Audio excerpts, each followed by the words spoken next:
한 주간 못 뵀는데 이렇게 다시 뵈니 한 분 한 분 얼굴이 참 천사 같고 또 이렇게 밝고 또 너무나 반가운 마음으로 얼굴을 대할 수 있어서 감사를 드립니다. 어느 교회에서 주일학교 학생 가운데 질문에 대답을 잘하는 학생이 있었습니다. 그런데 목사님이 그 부서를 방문한다라는 이야기를 듣고 이제 선생님이 대답을 잘하는 아이에게 교육을 시켰습니다. 너는 누가 만들었지? 하나님이 만들었다. 계속해서 아이에게 교육을 시켰습니다. 그리고 이 아이는 너를 누가 만들었냐고 물어보면 하나님이 만들었다고 대답을 했습니다. 그런데 목사님이 그 부서를 방문하는 날 이 아이가 너무나 급해서 화장실을 가고 말았습니다. 그러니까 목사님이 그 한 학생을 지목하면서 너는 누가 만들었지? 라고 물었습니다. 그러자 이 아이가 부모님이 만들었습니다. 이렇게 대답을 했어요. 아니, 부모님이 만들었다고? 하나님이 만들지 않았니? 목사님이 물어보니까 그 아이가 이렇게 대답을 했답니다. 하나님이 만든 아이는 지금 화장실에 갔습니다. 여러분, 신앙생활은 나에 대한 문제지 남에 대한 문제가 아닙니다. 물론 나에 대한 문제가 우리 공동체 전체의 문제가 될 수 있기 때문에 내 자신, 나도 중요하지만 공동체도 중요하다는 것을 우리가 인식은 해야 하지만 가장 중요한 것은 나와 하나님이 어떠한 관계에 있는가 하는 것이 상당히 중요하다는 겁니다. 우리가 인생을 살아가면서 살아가는 발자국이 남게 되지요. 바닷가의 모래사장에 걸어가다 보면 발자국이 남듯이 우리가 살아온 삶도 발자국을 남길 수밖에 없습니다. 한때 유명했던 사람들을 이제 뽑아서 오랫동안 만나지 못하는 친구들을 만나게 하는 TV 프로그램이 있었던 것을 기억하고 있습니다. 그래서 친구를 만나기 위해서 모교를 방문을 하기도 하고요. 심지어는 생활기록부를 열람하기도 했습니다. 그런데 진행부들이 그 생활기록부만 봤으면 문제가 안 되는데 그것이 텔레비에 공개가 되는 적도 있었습니다. 그 모습을 보면서 어떤 사람은 얼굴을 붉히고 고개를 푹 숙이는 사람이 있는가 하면 어떤 사람은 그래도 생활기록부가 자신이 있어서 당당한 모습을 보이는 사람도 있었습니다. 지금은 내놓으라고 성공한 사람이지만 생활기록부를 보면서 부끄러움을 면치 못하는 사람들이 있다라는 것을 보면서 저는 그런 생각을 하게 됐습니다. 하나님 앞에서 우리도 신앙생활에 대한 생활기록부가 있지 않을까. 하나님을 만날 것인데 하나님을 만날 때 우리가 어떠한 모습으로 만나게 될 것인가 하는 것이 궁금해졌습니다. 비록 빛바란 생활기록부지만 과거의 나의 모든 흔적이 담겨 있는 것처럼 우리가 하나님 앞에서도 우리의 모든 신앙생활의 모습이 일일이 기록이 되고 체크가 되게 될 것입니다. 그래서 성경은 행한 대로 상을 주시겠다라고 말씀을 하고 있지요. 우리가 구원을 받는 것은 예수님을 믿으면 구원을 받습니다. 이건 너무나 쉬운 얘기죠. 그럼에도 불구하고 많은 사람들이 예수님을 믿지 않지만 우리는 믿기 때문에 이 자리에 나왔고 우리는 믿기 때문에 다 구원을 받고 하나님의 나라를 유업으로 상속을 받게 됩니다. 그러나 문제는 우리가 행함에 따른 상급의 문제는 다른 문제라는 것을 분명히 알아야 할 것입니다. 생활기록부가 남듯이 우리의 신앙생활의 기록부도 반드시 하나하나 남게 될 것이고 그래서 마지막 날에 주님을 만났을 때 우리가 착하고 충성된 종이라고 인정을 받을 것이냐 악하고 게으른 종이라고 인정을 받을 것이냐 하는 문제가 구별이 되게 될 것이죠. 그래서 하나님 앞에서 우리가 올바른 모습으로 서는 것은 중요하지요. 세상 짧은 세상을 살면서도 자기의 이력을 화려하게 보이기 위해서 성적표를 또 이렇게 위조하고 또 자격증을 위조하고 심지어는 학력까지 위조해서 문제가 되는 경우를 종종 보게 됩니다. 어떤 유명한 목사님은 어느 대학을 나왔다고 이야기를 하는데 정작 그 대학에는 동기들 가운데서 아는 사람이 없다라는 말을 하는 분도 있었습니다. 무엇을 얘기하는 것입니까? 우리가 이 세상을 살아갈 때 발자국이 있듯이 신앙생활에도 분명히 발자국이 남는다라는 겁니다. 이 발자국이 어떤 발자국이냐는 것은 상당히 중요하지요. 거짓으로 내 신앙을 위조할 수 없습니다. 세상 사람들은 속일 수 있어도 하나님은 속일 수가 없기 때문입니다. 명함에 아무리 화려한 직분을 기록한다 할지라도 하나님이 인정하지 않는다면, 하나님께서 그 직분에 합당한 사람이라고 말하지 않는다면 그것은 아무 의미가 없는 것입니다. 그래서 내가 공부를 못한 사람들은 그것이 한이 돼서 자녀들에게는 어떻게든지 공부를 시키기 위해서 노력을 하게 됩니다. 신앙생활도 마찬가지입니다. 우리가 다 이후에 하나님의 백보자 심판대 앞에 서게 될 것입니다. 여러분, 하나님의 보좌 앞에서 우리가 심판을 받는다고 생각을 해보십시오. 한 사람 한 사람 모두가 거기에 불려가게 될 것입니다. 그렇다면 백보자 심판대 앞에 서기 전에 우리가 어떤 일을 해야 될 것인가? 바울은 우리에게 세 가지로 권면을 하고 있습니다. 바울이 어떠한 삶을 살았는가 하는 것을 보면서 우리의 신앙생활의 기록부가 어떻게 되어야 될 것인가, 우리가 함께 고민을 하고 또 그런 좋은 기록이 남도록 하기 위해서는 무엇이 필요한가 하는 것을 이 시간 함께 나누기를 원합니다. 바울은 첫 번째로 자신을 되돌아보면서 나는 선한 싸움을 싸웠다 라고 이야기를 합니다. 싸움에는 여러 가지가 있지요. 싸움에는 소급장난을 하다가 싸우기도 하고요, 또 부부싸움을 하기도 하고요, 크게는 국가 간의 전쟁이라는 싸움을 하기도 합니다. 제가 청년부를 오랫동안 지도했는데 그 여자 청년 둘이서 떡볶이를 먹다가 마지막 떡볶이 하나가 남았는데 이거 내가 먹을 게 말하지 않고 상대방이 먹었다고 싸우는 모습도 봤습니다. 여러분, 싸울 일이 아닌 것에도 싸움을 하지만 우리의 싸움의 본질은 뭐냐? 여러분, 신앙생활하면서 우리가 무엇을 위해서 싸워야 될 것인가를 분명히 아는 목적의식이 있어야 된다는 겁니다. 그것을 바울은 선한 싸움이라고 말을 했습니다. 바울에게 있어서 선한 싸움은 무엇이겠습니까? 영생에 이르기 위한 믿음의 싸움을 말하는 것이죠. 제된 세상에 살면서 믿음으로 살려고 애쓴 흔적을 말하는 것입니다. 우리가 신앙생활을 하는 데서는 참 어려움이 많습니다. 아니, 앞으로는 더 어려운 시대가 오기도 할 것입니다.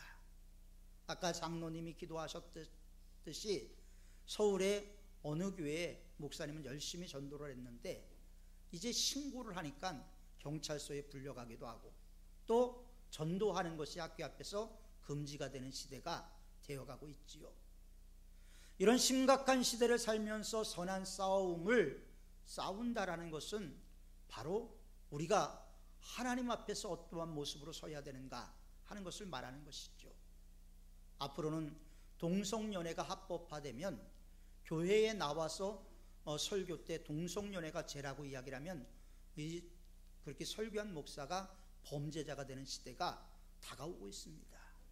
지금 입법화하려고 노력하고 있잖아요. 동성연애자들이 주례를 서달라고 목사에게 요청했을 때 거절하는 것도 법의 위반이 될 수 있는 시대가 온다라는 것입니다. 얼마나 심각한 위기의 시대를 우리가 살고 있는지 모릅니다. 그렇기 때문에 사도 바울은 우리에게 말하기를 에베소서 6장 12절에서 우리의 싸움은 혈과 육에 대한 것이 아니요 공중의 권세 잡은 자들과 악한 영들과의 싸움이라고 말을 하고 있습니다. 혈과 육에 대한 싸움이 아니고 공중의 권세 잡은 자, 사탄이죠. 그 다음에 악한 영들과의 싸움이라고 말을 하고 있습니다. 선한 싸움이라는 것은 그리스도인에게서 자기와의 싸움이에요. 나와의 싸움에서 승리하느냐 실패하느냐가 하나님의 영광을 드러나타내느냐 못 드러나타내느냐가 결정이 되겠죠. 나와의 싸움에서 이기면 좀 더 하나님을 가까이 하려고 노력할 수가 있게 되고, 하나님을 가까이 하려고 노력할수록 하나님의 은혜도 풍성하게 부어지게 되는 것입니다. 그런 신앙의 생활의 기록부가 얼마나 남아있는가, 이게 문제죠. 여러분들의 신앙생활의 기록부는 과연 어떻게 기록되었을까요? 물론 하나님만이 알겠지만 우리도 어느 정도는 감을 잡을 수가 있을 것입니다. 선한 싸움이라는 것은 외형적인 윤리 도덕을 지키는 것을 말하는 것이 아닙니다. 믿음을 지키려는 자기와의 싸움이죠. 여러분, 이 세상에서 자기와의 싸움이 가장 힘든 싸움이라고 말을 합니다. 믿음을 지키려면 투쟁을 해야 된다는 것이죠. 싸움 중에서 제일 힘든 싸움이 자기와의 싸움이기 때문에 투쟁하며 그 싸움을 온전히 이루어내기 위해서 힘쓰지 않으면 안 되게 되는 것입니다. 그런데 싸움이라는 것이 편한 것이 아니잖아요.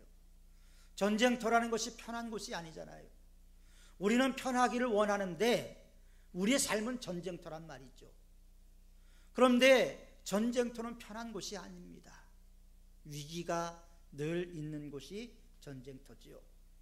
싸울 때를 생각해 보십시오. 흥분하고 긴장하고 잠을 설치고 때로는 힘든 시간을 보내야만 합니다. 그런데 그렇게 살기 위해서, 신앙생활을 그렇게 하기 위해서 노력해야 된다라고 바울은 우리에게 권면을 하고 있는 것이죠. 지금까지 살아온 세월을 한번 되돌아보십시오. 얼마나 선한 싸움을 싸웠습니까? 나를 통해서 얼마나 하나님의 영광이 드러나타냈고, 나를 통해서 주위에 있는 사람이 예수 믿는 사람은 무언가 달라, 이런 소리가 나왔는가, 우리가 생각을 해야 할 것입니다. 두 번째로 바울은 나의 달려갈 길 다 마쳤다고 이야기를 합니다. 달려갈 길을 다 마쳤다. 바울이 3차례에 걸쳐서 감옥 생활을 하게 됐죠. 그런데 바울이 1차 수감 때만 해도 내가 이미 얻었다 함도 아니요 온전히 이루었다 함도 아니라 오직 내가 그리스도 예수께 잡힌 바 된 그것을 잡으려고 쫓아가노라. 예수님만 쫓아가겠다라고 목표를 향해서 달려가는 자신을 이야기하지요. 이때만 해도 다름질할 코스가 아직 남아 있었던 거예요. 달려가야 될 길이 남아 있었던 겁니다. 그리고 얼마 후에 무죄로 석방된 뒤에 그는 스페인까지 복음을 전하라고 갑니다. 사도행전 20장 24절에 보면 바울이 유대인들의 관계로 장차 자기에게 닥칠 위험과 환난을 알게 됩니다. 그럼에도 불구하고 위험과 어려움의 상황을 그는 정면 돌파합니다. 돌아가지 않습니다. 포기하지 않습니다. 그는 이렇게 고백합니다. 나의 달려갈 길과 주 예수께 받은 사명, 곧 하나님의 은혜의 복음을 증거하는 일을 마치려 하면은 나의 생명을 조금도 귀한 것으로 여기지 아니하노라. 예수님께서 나에게 주신 사명, 그 사명을 위해서는 내 목숨도 귀한 것으로 여기지 않겠다. 이게 바울의 결단이었습니다. 그리고 하나님은 이런 결단이 우리에게도 있기를 원하고 계십니다. 오늘 본문에서 나의 달려갈 길을 마쳤다고 했는데 마라톤 선수가 달려가다가 마지막 목표점을 바라보고 골이 나는 장면을 우리는 상상할 수가 있게 됩니다. 내가 나의 코스를 다 달렸다. 그리고 나의 경기를 끝마쳤다. 여기서 우리 자신의 신앙 경주를 되돌아봐야 하겠지요. 나의 신앙의 경주에서 내가 얼마나 신앙생활을 온전하게 이루어 왔는가. 시험 없는 인생 없지요. 굴곡 없는 인생 없습니다. 물론 하나님의 은혜로 평이한 삶을 살아가면 좋겠지만 그렇지 않을 때가 더 많지요. 여러분들이 이 자리에 나올 때도 참 얼마나 힘든 싸움을 싸우다 이 자리에 나왔을까 감히 짐작만 할 뿐이죠. 인생을 살아가는 것이 얼마나 힘들고 고달픈지 살아본 사람은 알지요. 저도 직장 생활을 할 때 어려움을 경험해 봤기 때문입니다. 그러면서도 마지막까지 선한 싸움을 싸워가는 것, 그리고 그 싸움을 마치는 것, 끝마쳤다, 완성했다, 이게 상당히 중요한 것이죠. 학교를 다녀도요, 학교를 졸업했다라는 것과 중퇴했다, 이것은 분명히 다른 것입니다. 졸업했다라는 것은 모든 것을 마쳤다라는 것이죠.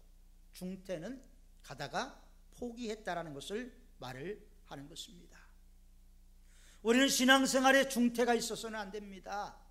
신앙생활은 나의 달려갈 길, 그 마지막까지 힘차게 달려가야 할 길인 것이죠. 주님 언제 오실지 모릅니다. 어떤 분들은 몇 년, 몇 월, 며칠, 몇 시에 온다고 얘기하지만 성경은 분명히 말씀하고 있어요. 예수님 언제 오십니까? 그거 나도 몰라. 하늘의 무천사도 몰라. 오직 아버지 하나님만 안다. 그런데 어떤 분들은 내가 직통 계시를 한다고 이야기하면서 하나님이 나에게 계시를 줬는데 몇 월 며칠 날 몇 시에 온다. 성경에도 그렇게 얘기하지 않습니다. 성경은 우리가 말씀대로 믿어야 되는 거예요. 언제 오실지 모르는 것을 어거지로 몇 년, 몇 월, 며칠, 몇 시에 온다고 이야기해서는 안 되는 것이죠. 우리는 어떠한 상황에서도 올바른 믿음을 갖고 끝까지 다름질을 잘하는 성도들이 되어야 할 줄 믿습니다. 그리고 세 번째로 바울은 믿음을 지켰다라고 고백을 합니다. 참 믿음을 지키기 어렵죠. 초대교회에는 박해를 받았습니다. 그 박해 가운데서 믿음을 지키기는 상당히 어렵습니다. 일본의 엔도 슈사쿠라는 유명한 작가가 침묵이라는 소설을 썼습니다. 최근에 영화로도 나왔지요. 그런데 이 엔도 슈사쿠가 쓴 그 침묵의 현장은 나가사키입니다. 예수 믿는 사람들을 바다에다가 묶어놓습니다. 밀물이 몰려옵니다. 자기가 부인하지 않으면 그 물속에서 순교를 당하는 것이죠. 그럼에도 불구하고 마지막까지 순교한 사람이 있지만 또 배교하고 돌아와서 가슴치고 아파하면서 또 회개하고 또 핍박이 오면 배교하고 또 다시 돌아와서 회개하고, 물론 마지막에는 순교를 합니다만 그만큼 신앙생활을 한다는 것이 참 어려운 일이죠. 그래서 그 그리스도인들이 마지막에는 아마쿠사라는 섬으로 갑니다. 아마쿠사라는 섬에서 이제 마지막 싸우다가 전멸을 당하게 되지요. 꽤 오래전에 아마쿠사 섬의 기독교 박물관을 방문한 적이 있었습니다. 일본 역사에서는 난이 일어날 수가 없음에도 불구하고 유일한 난으로 평가되고 있는 시마바라라는 난이 바로 기독교인들의 저항에서 나온 말입니다. 끝까지 최선을 다해서 믿음을 지키기 위해서 노력했던 그들의 흔적을 볼 수가 있게 됩니다. 믿음이라는 것은 구원의 보증이지요. 우리가 하나님을 믿는다라는 것은 단순한 것이 아니라 우리가 구원받은 보증을 말하고 있는 것입니다. 하나님의 나라의 기업을 상속받는다라는 것을 말하는 것이죠. 그러나 하나님의 나라를 상속받는다라는 것도 중요하지만 이것을 에서와 같이 팥죽 한 그릇에 팔아먹는 어리석은 자가 있을까 우리는 경계하고 조심을 해야 하는 것이죠. 성경 공부를 왜 합니까? 하나님의 말씀을 알기 위해서 하지요. 아는 것만큼 믿을 수가 있습니다. 하나님이 어떤 분인지, 하나님이 나를 위해서 이루실 그 놀라운 기적이 무엇인지 확실히 알 수 있는 길은 말씀 가운데 있다라는 거예요. 말씀을 모르면 하나님을 위해서 일한다고 하면서 하나님을 반역하는 일을 할 수도 있습니다.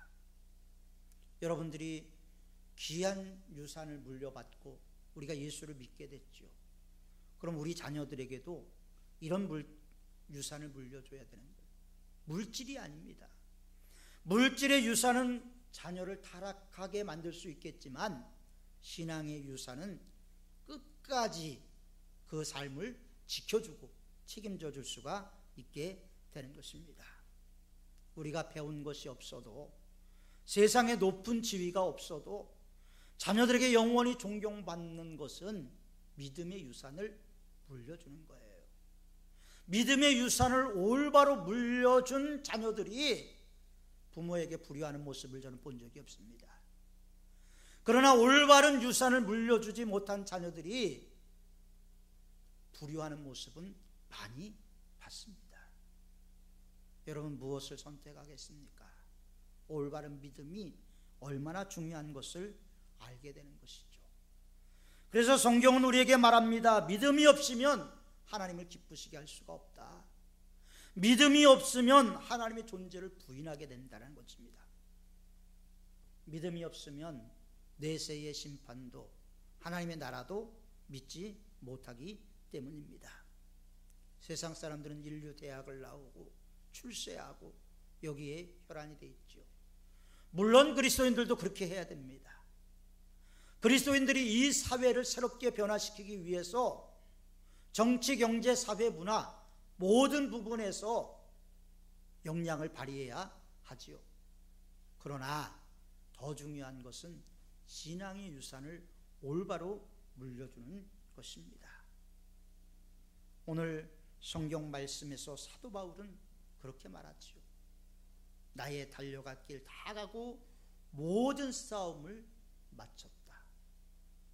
그리고 여기서 끝나는 것이 아닙니다. 이제는 나를 위해서 의의 면류관이 예비되어 있을 것이다. 상급이죠. 바울은 자기의 생애를 더듬어 보면서 승리의 계가를 부릅니다. 내가 선한 싸움을 싸웠다. 나의 달려갈 길을 다 달렸다. 그리고 믿음을 끝까지 지켰다. 그러므로 이제 후로는 나를 위하여 의의 면류관이 예비되었으므로 주 곧 의로운 재판장이 그날에 내게 주실 것이니 내게만 아니라 주의 나타나심을 사모하는 모든 자에게니라. 나뿐만이 아니라 내가 의의 면류관을 받는 것 기쁘고 행복하지만 나만 이 상을 받기를 원하는 것이 아니고 예수 그리스도를 믿는 모든 사람들이 이 상을 받기를 원한다라고 바울은 고백을 하고 있습니다. 우리 앞에는 아직도 싸워야 될 싸움이 있습니다. 포기하겠습니까? 고지가적인데 여기서 말 수는 없지요. 넘어지고 깨어지고라도 한 조각의 심장만 남거들랑 부둥켜 안고 가야 한다고 이야기했던 노산 이은상 선생의 시조처럼 우리는 전진해 나가야 하는 것입니다. 사랑하는 성도 여러분, 우리의 신앙생활은 다 신앙기록부에 기록이 됩니다. 그리고 우리는 언젠가는 순서는 다 다르지만 하나님 앞에 서게 됩니다. 그때 가기 전에 나의 달려갈 길 다 가고 선한 싸움 싸우고 끝까지 믿음을 지켰다. 이렇게 고백할 수 있는 저와 여러분들이 되시기를 바랍니다. 그래서 주님 앞에서 의의 면류관을 받고 주님을 찬양하고 영원한 복락의 세계에서 기쁨과 그동안의 아픔과 슬픔을 다 잊고 나날이 행복한 삶을 살아가는 그날을 소망하면서 나가는 저와 여러분들이 되어야 할 줄 믿습니다. 주님은 우리의 헌신과 노력을 외면하지 않습니다. 반드시 기록하고 계시고요. 그것이 우리에게는 작더라도 상급으로 남게 된다는 것을 기억하면서 우리 삼은교회 성도들은 하나님을 바라보면서 좀 더 달려갈 길 다 가고 모든 싸움 마치고 믿음을 지키는 성도들이 되시기를 바랍니다. 기도하겠습니다. 사랑과 은혜가 풍성하신 하나님 아버지, 하나님의 은혜와 사랑 가운데 오늘도 불러주시고 말씀 듣게 하심에 감사를 드립니다. 오늘 우리가 들은 말씀대로 우리가 어떠한 삶을 살아가야 될 것인가 다시 한번 우리 자신들을 정립하게 하시고 우리들이 온전한 믿음을 회복할 수 있도록 은혜를 더하여 주옵소서. 무엇보다도 예수님을 처음 만나고 은혜를 받았던 그 순간 예수님을 위해서 기쁘고 행복했던 우리들의 그 날을 회복할 수 있도록 우리 안에 첫사랑이 회복되는 역사도 허락하여 주옵소서. 예수님의 이름으로 기도하옵나이다. 아멘.